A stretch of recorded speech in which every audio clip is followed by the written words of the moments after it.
In a time of rising unrest, when borders dominate headlines and immigration policy shapes the future of our nation,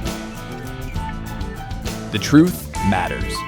From the front lines of law enforcement, national security, and public policy, this is Frontline Facts, where rhetoric is stripped away, where politics takes a back seat, and where facts, hard, documented facts, lead the conversation.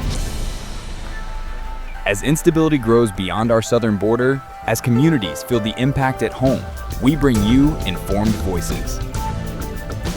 Attorneys, senior law enforcement leaders, policy experts, and professionals who understand the law, the protocols, and the consequences.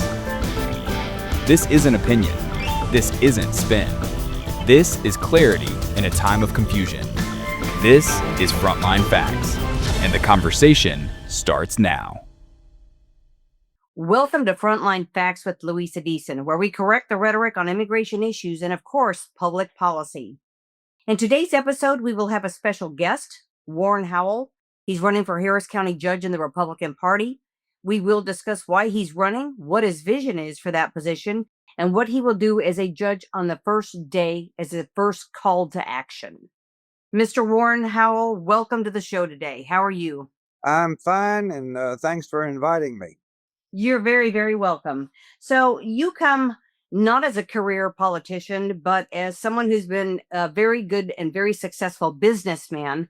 Tell me a little bit about your background, and then why are you running for Harris County Judge? Yeah, I'm a native Houstonian. I've been in business for all my working life, self-employed in Harris County, and I grew up here, of course, and I love Harris County. I raised my family here, and I have been in the construction business, land development. I've been in manufacturing, oil field tubulars, and I started a company called Risk Management Inc. And we built the manuals on how to run your business for 2,500 companies. And I have a commercial insurance agency. So I probably have been training for this job, Harris County Judge, all my life. I just didn't know it. Well, and that's a pretty impressive background. Now, tell me what it is that you are so passionate about. Now that you've explained why what your background is, tell me why it's so important that you are running for judge in Harris County. What are the mistakes you have seen others do, and what is your passion moving forward? I'm going to tell you a quick story. One of my newest supporters actually works for Harris County, and she asked me to keep her department anonymous for the time being. But when she, in 2018, she said their department had 200 people. Everybody was working hard, getting things done. And in 2018, as you know, the liberals took over Commissioner's Court. So they started adding personnel, dividing and diluting job duties and description.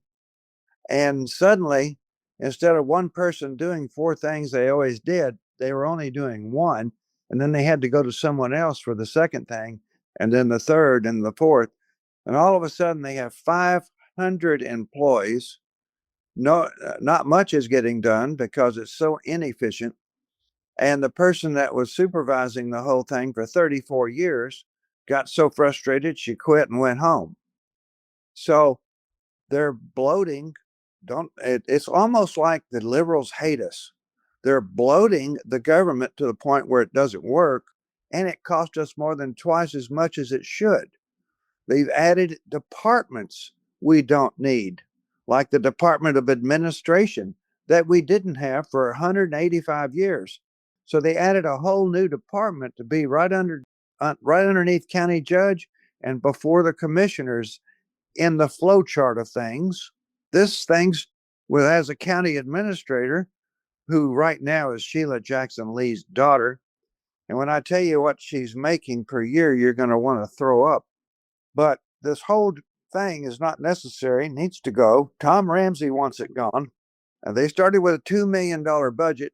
Last year, their budget was over $30 million. So a 1,500% increase in just 4 years. That's alarming. That's alarming. Well, and big government doesn't work. We know that. And our county administrator, which we don't need, is getting over $400,000 a year in salary, which is twice as much as any commissioner makes. How's that one? That's a no. That's a no for me. Yeah. I mean, there's so much going on that we have 9 people making more than 400,000 a year, more than the president of the United States. We have 45 people making more than President Trump's chief of staff, Susie Wiles.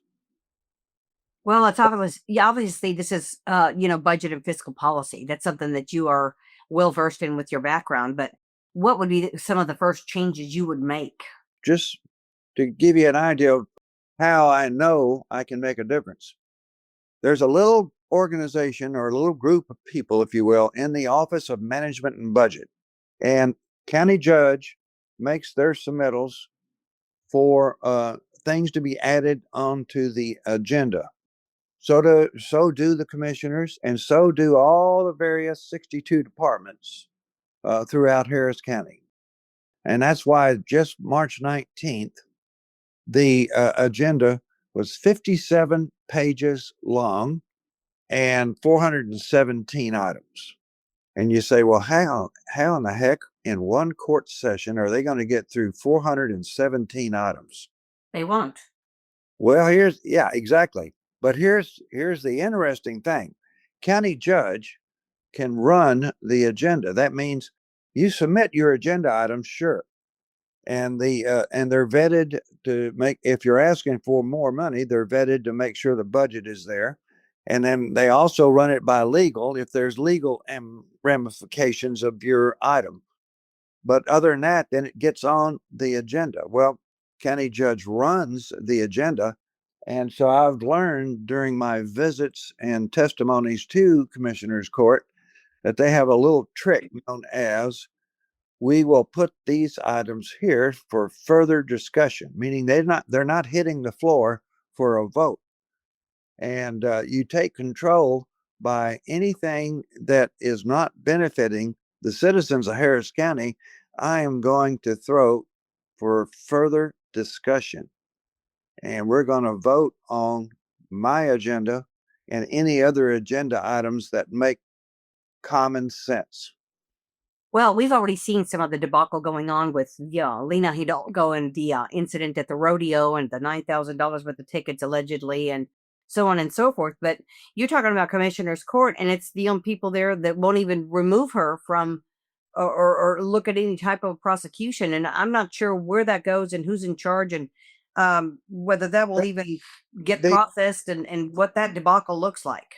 The mechanism for removing a county judge or removing a commissioner or removing anyone for that matter is really weak. This is the reason Hidalgo is still there, and she's wanting to stay through November so that she can secure her pension. And so when you're there 8 years or more, it's a very nice pension that she has now developed for the rest of her life. Isn't that great? No. I remember working, well, my background is I used to work for ICE and immigration, but one of the things that, I know for a fact is one of the first things she did when she got into office was she clearly wanted to release all of the prisoners out of the Harris County jails. And I'm thinking that is ludicrous. If you stop and think about the COVID, these people are already in quarantine. They're prisoners. So to release them is going to pose a greater threat. The threat comes in from the outside in. But she's made some poor decisions as a judge for several years now. It's not her first rodeo, so to speak. No pun intended. But what are some of the things that you see are top priorities for you about what would be the major changes you would make? Well, after we're elected in November, which we have a team and a plan to make it all the way to November. I'm not even worried about the runoffs. I'm worried about November. But we get through November. Between November and say December 23rd, we're going to be developing our agenda items. And then 2 weeks before the first commissioner's court, we're going to submit our agenda items to be included on the agenda for the first commissioner's court under our administration. And the first thing's going to be listed, we're going to get rid of the person that they hired to consult as a labor union member to consult with all of the labor or employees of Harris County in an effort to transform Harris County into a union organization from top to bottom. So that's the first thing that's going to be on the agenda, that we're going to remove that individual in that office. The second thing that'll be on the agenda that we'll be voting on during the first commissioner's court will be the removal, dismantling of the Department of Administration and, of course, the county administrator. The third thing that'll be on the agenda, and I'm running this agenda, so bear that in mind, is that we will repurpose or expand the duties of the Department of Auditors to change them into our version of Doge. I'm not sure that's a good word, but we're going to do that. Department's going to end up with new management, and we're going to do a forensic audit of all the various departments in Harris County and start getting like that one department that had 200 people and was doing so well. Well, when we get through with this forensic audit, they'll be back to 200 people doing extremely well, maybe 220. And we're just going to take it from A to Z until we have a smaller, efficient government. But those are the first three things that'll be on the agenda. There'll be other things. For instance, we're going to lower the toll road fees by 30% immediately while we restructure and reform that organization through the auditing department. And that right there is going to throw Rodney Ellis and company into a pretty good tailspin. So I'm pretty sure that's going to be a very eventful first commissioner's court. Well, that sounds pretty aggressive. Now, let me ask you this. This falls under, budget and fiscal policy, responsibility and not overspending. Where will you cut spending aside from those areas? Well, we're going to eliminate the illegal immigration, or not, they're calling it the Immigration Services Fund, which has cost us over $10 million. That fund will be ended in that first court session as well. And that's going to be another brouhaha. I can't wait, frankly. Well, and that's really, the source of a lot of the drain of, the waste, fraud, and abuse. I mean, illegal aliens are being deported. I find it comical sometimes when people talk to me, and I get it from all sides. I'm former ICE, I'm former public affairs for DOJ and DHS, and one of the things that I spent a long time going out and working and training on was the 287G program, and how effective that is when you have collaboration with law enforcement to be able to notify them. They're not asking them to do the work. They're asking them to cooperate and to pick up the phone and contact ICE if they apprehend somebody. I did a story a couple of months ago, and it involved how many people were being released under, bonds that, or just simply being released and charges being dismissed because of the O'Donnell case, and what a nightmare that became, because a lot of people will lie when they come into the entry portions of the jail, claiming that they're U.S. citizens when they're clearly not. And if you don't have an ICE agent there doing the work in a secure area, and you're releasing these vicious criminals back out in the communities, they're just wreaking havoc in communities with safety and public, concerns with high crime. And we know that Harris County is riddled with high crime. So what are some of the changes you see in that aspect? Well, I mean, the sheriff's department's is already really understanding that they're required to operate under 287G. The city of Houston is a problem because they're half of Harris County, and they say that they're going to cooperate, and then the minute they start cooperating, they draw in the wrath of the mayor, saying, well, that's contrary to our public policy. So me and Mayor Whitmire are going to have to sit down and say, look, this is the way it goes. I mean, look at Ben Taub Hospital. That thing is a mess because illegal immigrants are taking up significant amount of space.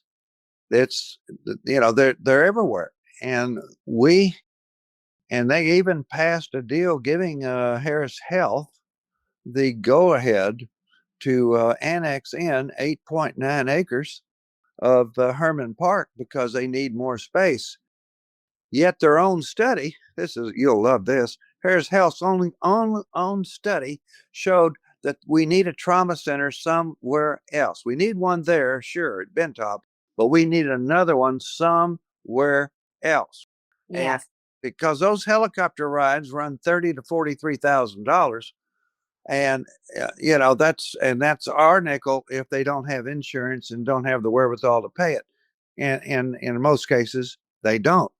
So, but they say, well, the trauma center, a brand new trauma center from scratch is going to cost $2.5 billion. I said, well, okay, you pass a bond issue and you get it done. That's what we do. I mean, Well, and illegal immigration cost Texas taxpayers just in the previous administration's 4-year debacle about $850 million per year just to sustain some of it. I know that we don't have the problems Minnesota has in other sanctuary states, but thank God that we have, a governor and people that are not going to allow this to turn into another little mini Minnesota. But it's crazy to think that, we do have a level of cooperation, but we need more. We need to really end. no, we need to. Taxpayers need to stop footing the bill for everybody who's here that doesn't merit being here. I'm just sorry that these people. I know a lot of them came over for the right reason. A lot of them didn't, but it's just a matter of we don't have the infrastructure to handle this sudden influx of non-citizens, and it's a sad state of affairs. Well, and Mr. Howell, we call them illegal aliens, criminal illegal aliens under Title 8, Section 1325. I mean, this humanitarian effort turned out to be, yes, I understand that there is humanitarian efforts and, there's people that are fleeing with reasonable asylum claims, but 90% of the people that entered this country entered from countries that were either not friendly to the United States or simply, from supported terrorist countries or terrorist countries themselves. And we have approximately 18,000 people that are probably in cells that are Hamas and others that are wanting to do this country great harm. And my biggest concern is not having a leadership at the local levels to be able to make or change the tide or deal with an emergency. What would be some of the things that you would change on an emergency basis based on whether it's flooding, whether it's having to contend to emergency things like terrorist attacks, et cetera, et cetera? Well, taking one at a time, let's say from a hurricane point of view, we have to have a relationship with rental companies where we can get our hands on cranes rather quickly. We'll have to have trucks with carrying water and ice. So you've got to know where you're going to get that the minute you know you have a problem. We have to have people that are able to operate a chainsaw because we need an army of people going out with chainsaws to free up means of egress because we've got 5 million people trying to move around and as soon as possible after a hurricane we've got to be ready and we aren't ready. And of course the reserves aren't there as they normally are but they will be. We'll get back to that budget here in a minute, but there's $500 to $600 million being misappropriated.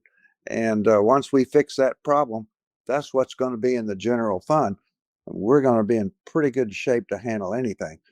But, and then the boats, and even, we've got some boats of our own, but there's a big old brigade coming in from Louisiana and other spots that when we need them. So it's a matter of having uh, all these people to call and say, let's go, we need you. And then, of course, we have to make that first phone call to the local representative of FEMA so that they can do what they're doing.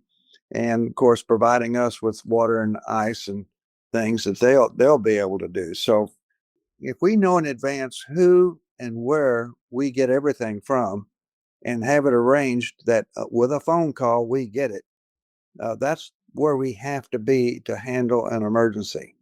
And Well, and interestingly enough, I attended a lunch yesterday, and there were several candidates, and Paul Betancourt discussed the fact that if we had a major emergency today, that Lena Hidalgo simply is not qualified or even prepared enough to even deal with a major emergency at this time. So it's she, clear that you have a plan of action, and that's good to hear. she'd pull her hair out. Well, now let's move into courts, justice, criminal justice reform, stuff of that nature. How Okay. will you look at reducing some of the district and county courts backlogs? I know that there is a tremendous amount of cases that are either being dismissed or there are just such a backlog that people just get frustrated and don't see any resolve or any resolution in sight as far as prosecutions and the moving of those cases rather quickly. Well, here, the only way you can do it, of course, we control their budget. And so we can always, I hate to use the word threaten, but we can always make them concerned that if they're not performing as they agreed to when they were elected as a judge, we can always, make them concerned that their budget may not be where they need it to be.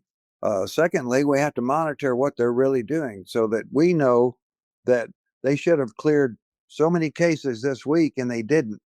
And then at that point, we have to have a meeting with each individual judge, ask them what happened, and let them know that we're watching. We're watching them. We're watching every move they make. Is there a quota for them to reach on a weekly basis now? And if not, what would It, you it's not suggest? just it's it. I guess the word quota is probably not right because each case. It's hard to estimate what each case requires from a time point of view. Some cases are more complicated than others. But on the non-complicated cases, you should be able to knock out quite a few. A good friend of mine, Judge Bain, he is whittling his backlog down. He had a case on there that was on his docket from 1980, and he had a heck of a time getting that off. He said, "Why is this still on my docket?" And so he finally figured out how to get it removed because people that were there and are involved are dead. Oh my goodness. It's there's a lot of inefficiencies that are going on, but the only thing you can possibly do is to stay on them and know. And once they know that someone's really watching them, court needs to start at 8 in the morning, and it needs to go through 5 o'clock, and it needs to have the appropriate recesses, of course, and that's it.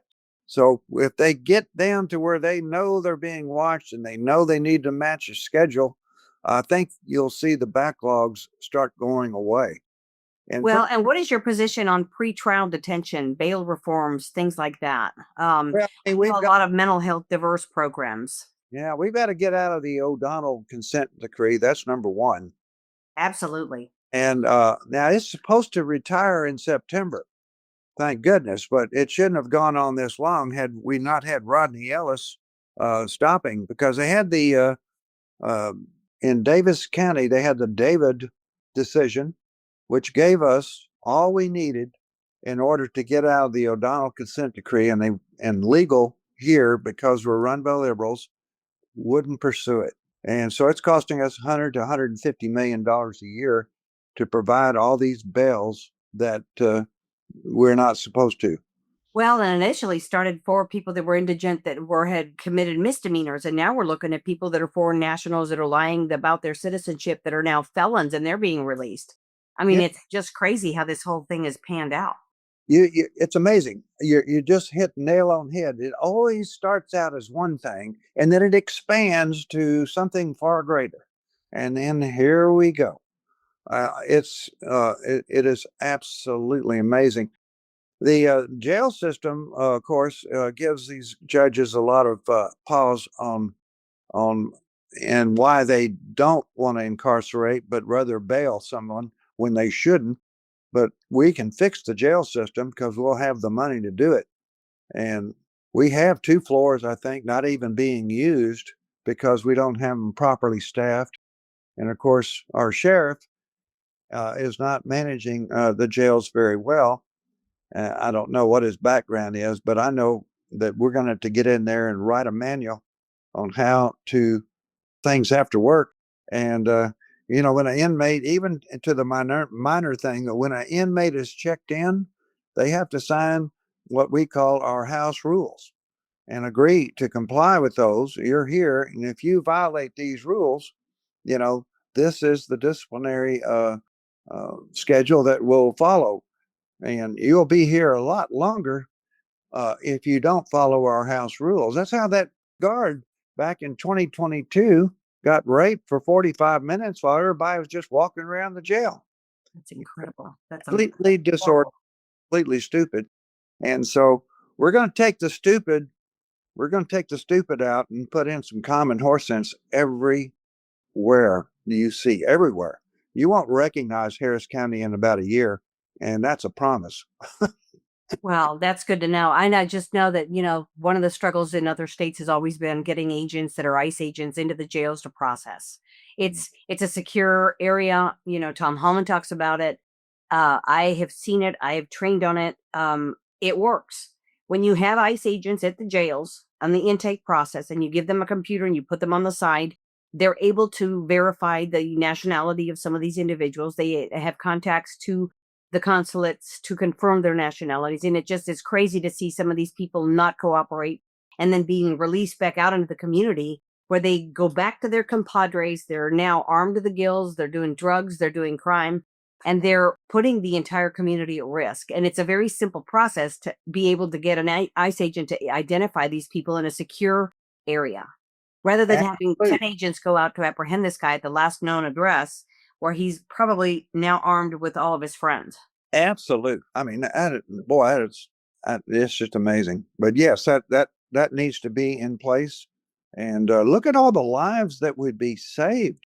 That woman that was killed, she was here nursing and just visiting a friend that's in the hospital suffering from cancer over here in the Heights, and she gets carjacked and killed by someone who was out on bond. It's amazing. And it's common sense. Yeah. It's common sense enforcement. Yeah. Why we don't have it is a surprise to me. I have my car wrapped, and on the car wrap, it just says right at the bottom, bring back for a smaller common sense government. Yeah. I It's completely agree. It's gotten to the point now where it's not manageable. Can't manage it. And, and I'll say this too, my issues aren't Republican, Democrat, or independent. They're everybody's issues. Everyone. Absolutely. Roads that work, a jail system that is ample. They want a police force that responds to a problem quickly, not an hour or two later. They want all of this. Well, that's exactly what we're going to have. Listen, we're going to have to cut over to a commercial break real quick because we do have sponsors we want to highlight. Thank you for waiting.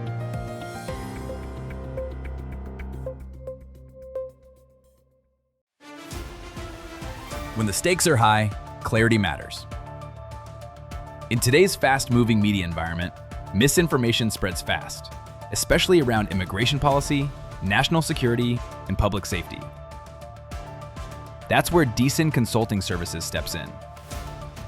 Led by Louisa Deason, former investigative journalist, DHS and ICE subject matter expert, and certified neuro-linguistic programming practitioner, Deason Consulting equips leaders, candidates, law enforcement, and executives with clear posture, confident delivery, and fact-based messaging. From immigration policy education and media response strategy to crisis communication and executive message development, Deason Consulting helps you cut through the rhetoric and speak with authority. Whether you're preparing for a press conference, navigating a complex policy issue, or facing high-pressure media scrutiny, we prepare you to lead. Deason Consulting Services, strategic communication, informed leadership, measured response. Contact Deason Consulting today and be ready when it matters most. Call today 832-244-2488 or email louisa@deasonconsultingservices.com.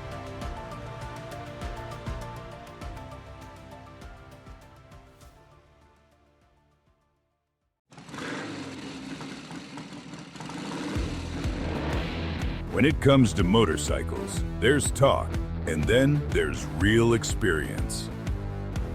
At Mad Dog Moto, it's hands-on.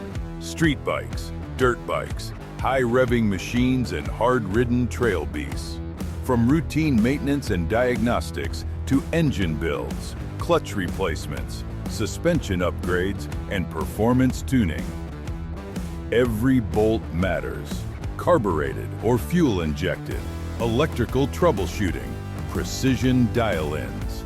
No shortcuts, no guesswork. Because performance means nothing without reliability, and power means nothing without safety. This isn't just wrenching, it's craftsmanship. It's knowing how a bike should feel when it's tuned right, how it should respond when you twist the throttle, and how it should hold up when you push it hard.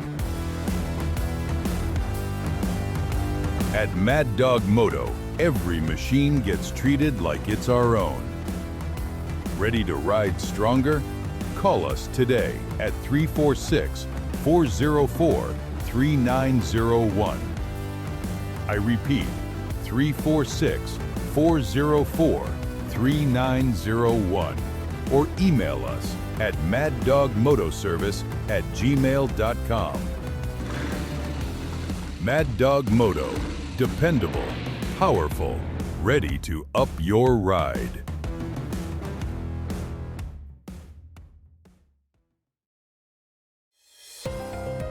Well, we are back. I am Louisa Deason. I am your host for Frontline Facts. We are correcting the rhetoric, and we're coming back to our guest today. We now return to Frontline Facts with our special guest, Mr. Warren Howell. He is a Republican running for Harris County Judge. Welcome back to the show. And as we took a break here, we were talking about a couple of things that were of great concern to you. So let's go back into that same conversation and discuss some of the things that you see are just egregious things that need to be fixed. I mean, we're talking about, if we don't win, the Republican Party doesn't win this election, if Texas falls, I guess the rest of the country falls. So it's critical that we get people to get out and vote and really understand the issues that you are talking about. Yeah, what's really critical, when you go to the polls and vote, what do you look for? I mean, what is the trigger that you, or not you necessarily, because you're so informed, but let's say the normal average voter, when they go vote for someone, what do you think they majorly look at or look for? Well, I think a lot of voters are misinformed and they don't do their own research going to the polls. So they just vote with whoever their friends have suggested voting without doing any research. And that's a very dangerous way to vote. Yeah, Or they don't know anything about a candidate. They don't go with a list and prepare themselves to be able to answer even on questions about propositions that could change property taxes and whether or not you have, all kinds of things. But tell me what you, how you see that. well, I mean, it's real simple. As I spoke of earlier, we do not have the option to have politics as usual. You were not in a position where you can vote for a woman because you want a woman to be county judge, or we're not in a position where, well, we want a Hispanic this time to be in place so that the Hispanic community is properly represented. I've heard that one, and I said, we're not at a position where certain ethnic group needs to be represented, or a certain gender needs to be represented, or in East Parker, maybe it's the LGBTQ community that she will represent. We're in a position where we've got to get down to business and fix this broken, way off track government That's Well, what. DEI is dead, but the thing that people still realize is, they want to get into positions of power, and it's based on merit. You nailed it. I mean, we have to have qualified people knowing what to do. Yeah. You wouldn't go to a heart surgeon to get a brain surgery. You go to the specialist. You've got to get qualified people in office at the local level to make a change at state and federal. And you got to have someone who, I've already had my careers. I'm done with that. You've got to have somebody that actually really just wants to go in and do the right thing and be able to put that feather in his cap that, hey, I just fixed the third largest county in the United States. And I can tell my grandkids, I did that. That's pretty cool. And that's what, life is all about, what? Recognition and money. Well, I've made my money. I'm done with that. So now what can I do to make a difference and make this county like it's supposed to be? Someplace great to live in, work in, own a business, raise a family. That's what it's all about. And I want to be a part of that. I want to be responsible for bringing us back. Well, and the other biggest fear is, we just can't afford to have Sharia law in this state. I know the governor has voted for that to not happen, and that yet we still have an amazing amount of mosques that are built in today's day and age, and we don't have some of the background, and we just can't afford to have Sharia law. It's not a Western. It doesn't go with our values. What is your position on that, and making sure that we are allowing the right people in, and not letting those that want to do us harm to continue to benefit out of the taxpayers' funding and all kinds of other things? Any religion that allows a 16-year-old girl to be hung and her crime was she was raped, or a 19-year-old kid, wrestler in the Olympics or wherever he was, to be hung because this kind of religion, these religious zealots cannot exist in our society. I've got a mosque in my neighborhood, and they're not too bad, except for the fact that they park everywhere because they don't have enough parking, and which is kind of concerning because you go, well, how many people, how many Muslims are there? And we have quite a population of Muslims right here. But the Muslims I know, I even sold a building to a Muslim, and we played golf together. He's just as normal as anyone you met or could meet. He's and they don't believe in all that stuff. But Well, and there's a difference between the Christian Muslim and those that are obviously, involved in the Sharia law and have that belief. It's a drastic change amongst both. got to be by law. It's got to be outlawed. It cannot exist. We and we have to be on the lookout because they have these Sharia law courts underground. You don't even know they're happening. You don't know that it's there. So we have to really keep our eyes and ears open. You know, Mr. Howell, I remember after 9/11 doing a lot of research and a lot of community outreach when I worked for ICE.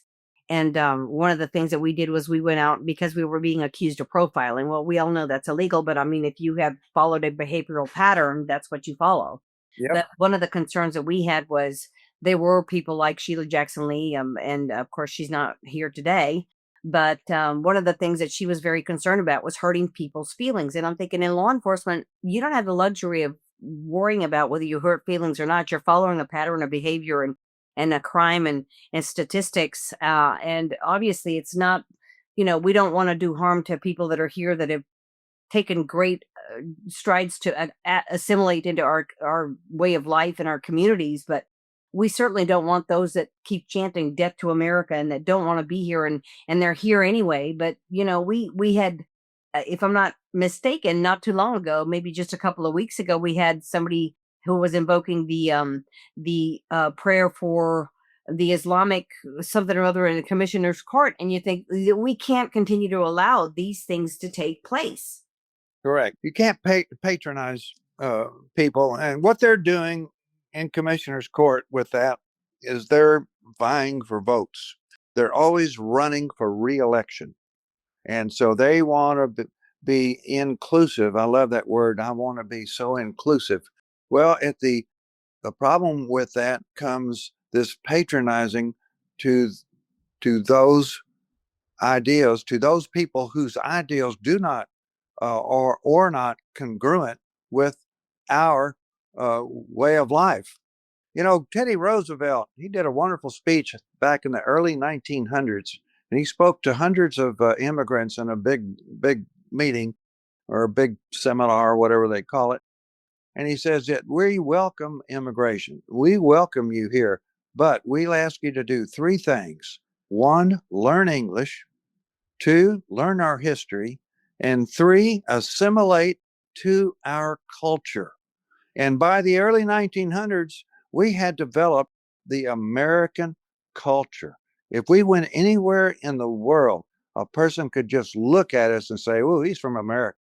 And now we are doing our level best to dilute that to the point where we no longer have an American culture. That's what they're after.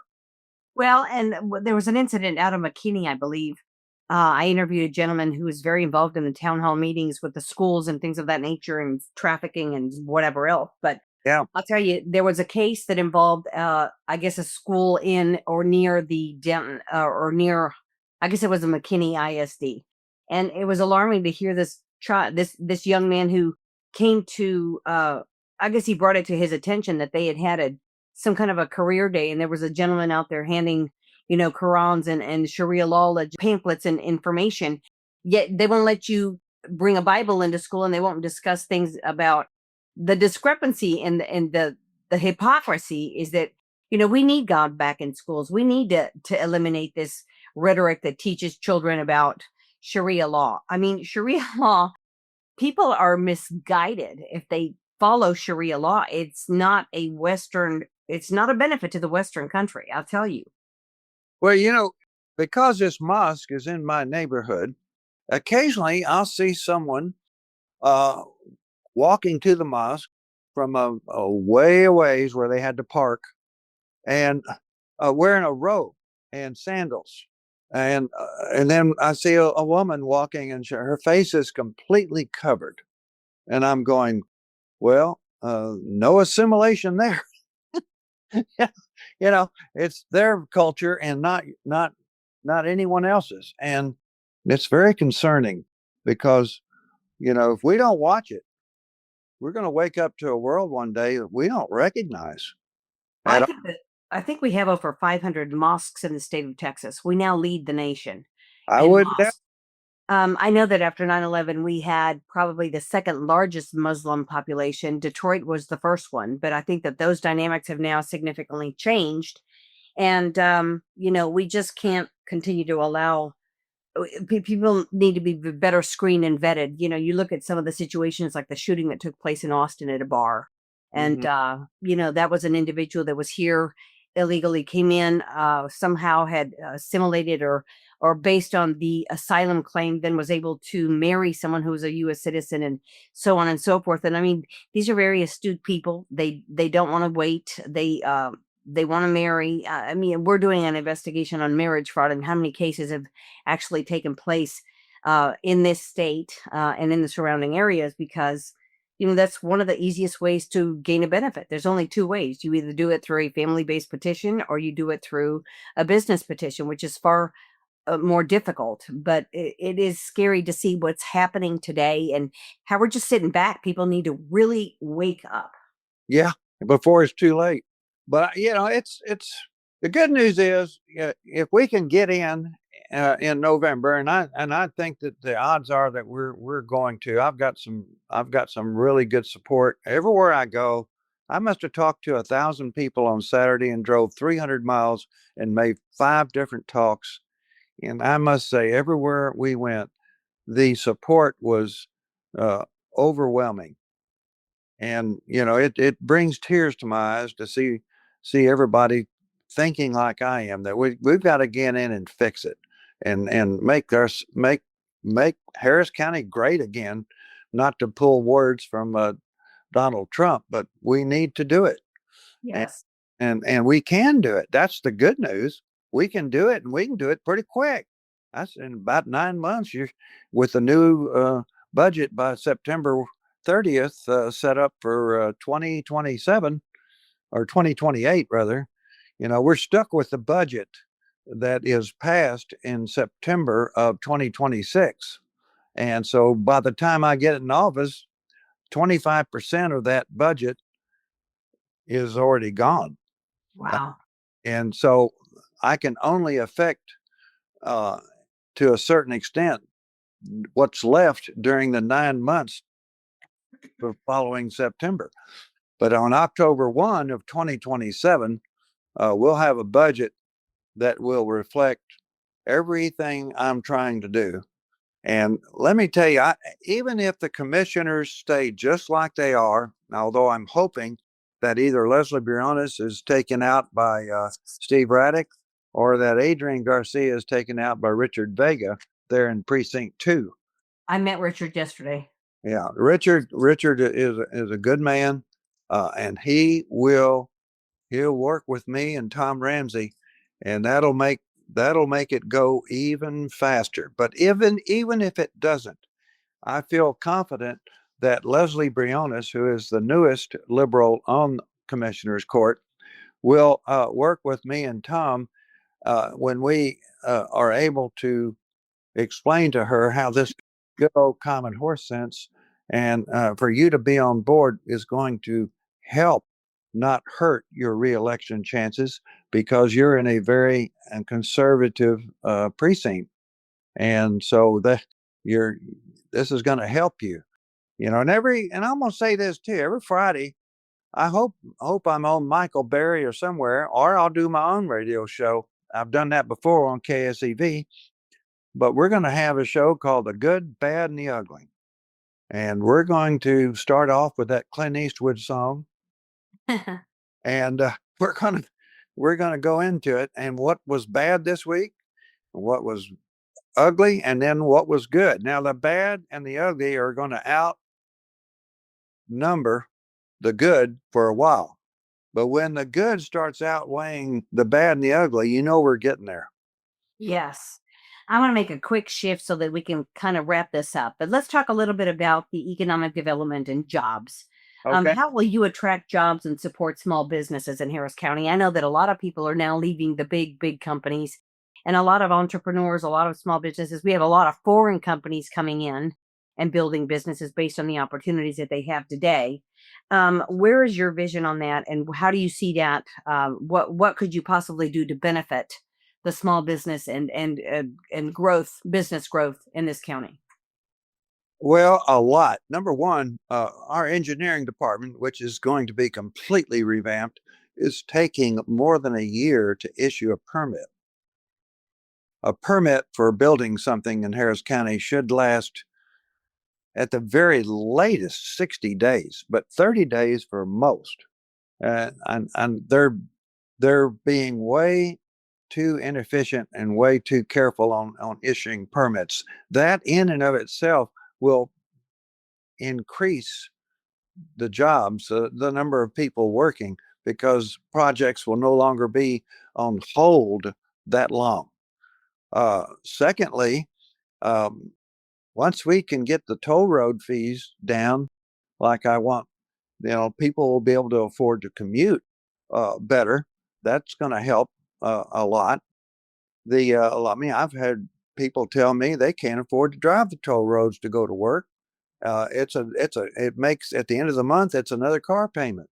Well, and I thought we were supposed to pay for that for the first couple of years, and that would be the end of that. But yeah, you're right. I do a lot of business where I have to get tolls, and for some people, it's $20 or more a day, and if you do that 5 or 6 days a week, that starts to take a good chunk of your paycheck. But every time a government starts becoming efficient and at the right cost to the taxpayers, the economic development always exponentially grows. To the more we become efficient, the more we become cost effective. I've seen it. The economic growth is exponentially increased. by our becoming more efficient. And that's going to, and then of course, by lowering taxes, when we get everything done and everything's in the right place, we'll be able to lower taxes. You realize if your government did everything it was supposed to do, federal, state, and local, your tax burden would be nothing. Your income tax would be almost nothing. You'd be giddy to write your tax check because it it just wouldn't be much. You'd be happy to pay your taxes. Well, If now most people you, don't want to. Taxpayers don't want to continue to foot the bill for some of the medical, taxes and property taxes that they have, just simply because of the illegal immigration problem. I know it's a lot of other issues that are encompassed in that, but one of the things that this state was really burdened with was the illegal immigration problem, and that is always a burden on the taxpayers. well, Um, we've got to get them. We've got to keep moving them out and getting them to come in the right way. We have no choice. And I understand what ICE is doing, and I know unfortunately it has to be done. But whose fault was that? They brought them in, and without any vetting, without anything, and now we have to fix it. And so it's not the most popular thing in the world to do for some, but it has to be done because we simply will bankrupt ourselves if we don't. Well, and the other issue is, in many cases, people don't understand to come into this country illegally is a Title 8, Section 1325 violation. Yes. If you come in and you're in excess of 180 days here without getting any kind of a permit to work or anything like that, that's another ding on your record. If you then turn around and get a fake document to work, that's a double ding. And then, of course, if you are asked to leave on a voluntary basis and you don't, that's another ding. So that's around 5 different violations of federal immigration laws right there. And people seem to think, well, they're just here to work. Yes, but they're a very vulnerable party that are still tied to the cartels that brought them here. And people don't realize that they're still under threat. And if somebody says, I want you to walk this bomb into, this restaurant or put it under this chair or put it under this vehicle, we're going to start seeing things that we'd never seen before. And this is what people seem to miss in the portion of when you're here illegally, you are subject to being compromised. And I know a lot of people come in and they do great work and they walk a fine line, but if in 20 years you haven't had a chance to fix your immigration status, perhaps what needs to happen is there needs to be a creation of something that allows you to work here on a temporary basis. But I don't see that we're going to have any kind of an immigration reform during this administration. I mean, we need to figure out who's here and get those people out. And Yeah. that's just the way of that we have to fix the problem. We are at that point. A good friend of mine I play golf with, Gary Rickenbacker, his only son, which he and his wife, they spent 10 years trying to conceive. They finally were able to, and their 19-year-old son one day was killed by a head-on collision from an illegal immigrant running from the law. The What a terrible, what a preventable tragedy. Yeah, I mean, completely. And so we were having, so that was I think that was 3 years ago. So each year we'd have a golf tournament and to benefit the organization that helps victims of crimes. And so we had our second, you better get a handkerchief out on this one. We had our second tournament, and me and Gary Rickenbacker shaking hands and hugging each other, and everybody's having a good time. We had about 200 people out there, and everybody's doing what they're supposed to. And at the end, we had dinner, and then I said I had to go because I was busy running for office. And I said, Gary, you have a blessed evening, and this is a good event. We got to keep this going. And he said, absolutely. And then Monday morning, I got a phone call that Gary died that morning of a heart attack. Oh my goodness. So his wife, Melissa, is sitting back, lost her only son, lost her husband, and she's sitting at the house right now, and she is a basket case. And I know of no words to make her feel any better. They just don't exist. That is a terrible tragedy. Well, we'll certainly keep her in our prayers. And we've come to the end of our show. Sure. And I certainly want to thank you, Mr. Howell, for being on the show with us today. I would love to invite you back. I know that you're going to be very active, continue to be, and I'd love to. I've got a couple of people that I'd like to interview. Maybe you can have some reach out and connect me with some of the people. I'd like to interview Rafa, or the gentleman that is running for county commissioner. We invited him yesterday and shared our information, but you've brought a lot of insight into what you intend to do on day one. And of course, all of this is something that people need to listen to and hear and really become educated about the candidates that are running and move forward. And, I tell people that don't want to get out and vote because they don't think they can make a difference, is the most important vote you have is your local vote. You must We're get out and vote.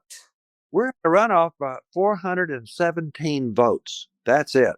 Yes. And that's at 38,000 votes. So 417. So every vote counts.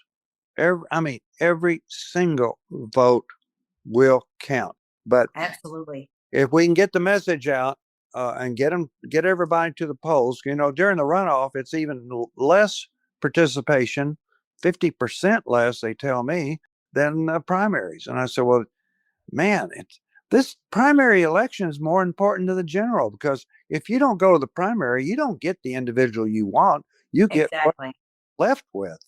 And that may, in many cases, that's not a good deal. And you're so right on that. I tell people all the time, early voting is critical. And when you get a runoff, you've got to vote. It is critical because for that very reason. Well, we come to the end of Frontline Facts. I'm your host, Louisa Deason. We want to thank our guest, candidate Warren Howell, who's running for Harris County Judge of the Republican Party. And we want to wish you all the best of luck. And we certainly want to invite you back to the show. So with that, we wrap and close, and you all have a great Easter. Have a good one, and a happy Easter to you, Louisa.